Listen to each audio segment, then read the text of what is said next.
Shalom, sisters. Shalom, shalom. How are you today? I hope all is well.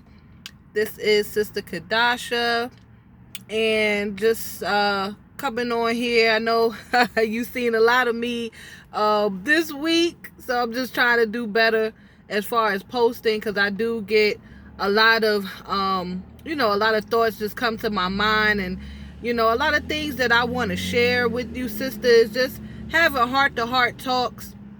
We don't get to do that a lot, amongst us in this community. And, as women of a certain age, we are becoming the elders of this time. And just some things that we have to just not drop the ball on.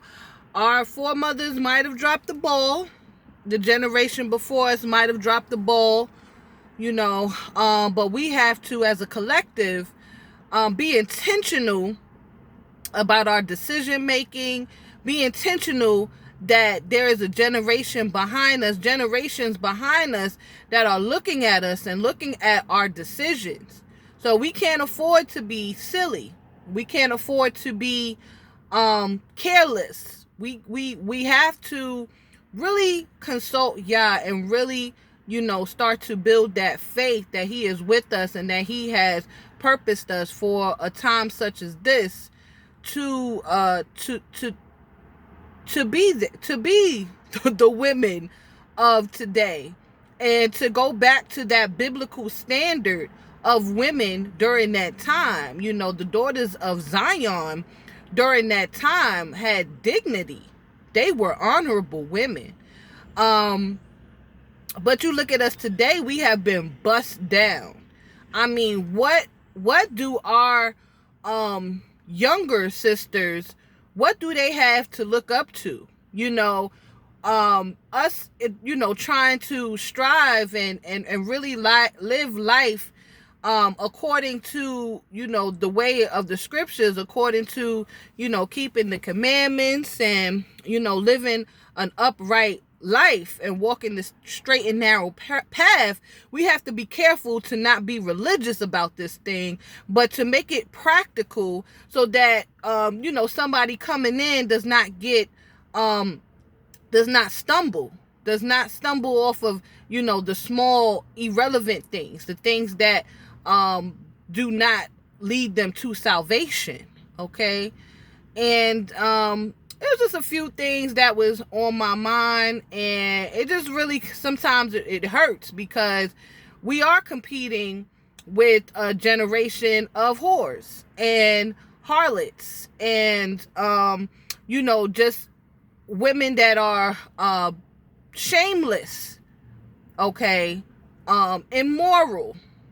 And we have to be the flip side of those things to show that, you can still, you can still be classy and be cool. Okay.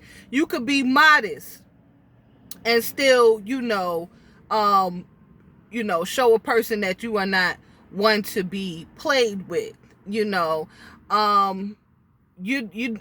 these things are not boring, they're not drab. Okay, you can still walk around in style and be righteous. Okay, you can still not just have style, but have dignity, have respect for yourself and for your fellow sisters. And then people will begin to look at us as a nation again and, begin to respect us. Okay? As the daughters of Zion, the people of the book. And I'm not talking about other nations. I'm talking about our own nations, even our own men. Look how they look at us. And a lot of times we cannot fully blame them because of the things that we have done and we have partaken in, okay, to bring us to the state that we're in. If you look at Isaiah 3, the last portion of it, it talks about the daughters of Zion and how they were against the Most High, how they were haughty and prideful, and they walked with their necks stretched out, not giving a care in the world, like their ish don't stink, and like things couldn't, happen to them. And we don't want to get to a point where we anger the Most High. He has had mercy on this generation for even waking us up, the remnant of us that are being awakened. So we have a responsibility to get before him, to get cleansed and washed, to ask him what our purpose is, to seek his face so that he may equip us for what it is that we are supposed to do, walk in our calling, make our calling and election sure, first of all, then walk in our calling. And we have a duty, okay, to be I don't like the word role models, but to be just that, something that a younger person can look up to and smile and say, I like her style. Not just clothing, but I like her style. I like the way she thinks. I like the way she moves. I like the way she handles situations. I want to be more like that. I want to be more. I don't want to be like the women of this generation. I want to be different. I want to be like her. I want to be set apart. But we don't have younger sisters saying that. They're more drawn to the world. They're more drawn, and don't get me wrong, the things of the world, the trinkets and the stuff that they have is magnetic, for a lack of a better word. It will draw you. But that's because, us as the daughters of Zion, we act like we can't, have nice things. We act like we can't, do certain things and be attractive, be adorned, we can do that. We can be adorned. It's some doctrines that got sisters, they can't wear earrings, they can't wear, lipstick. It's a lot of cannot do. So, how is that helping a young woman come into her womanhood? So we need more sisters out here that's talking about womanhood and becoming a woman, an honorable woman. Okay? So I know I probably was a little all over the place with this message, but I hope you get the gist of it. We just need more. We need more upright sisters. We need more sisters that want to be renewed. Just willing. We need more sisters that come out of fornication. We need more sisters that will not be somebody's side chick, will not be a mistress. We need more sisters that will not just date a man because he has money, but that's looking for someone with integrity. We need more sisters that will take their experiences and learn from them and not keep going over the same mistakes.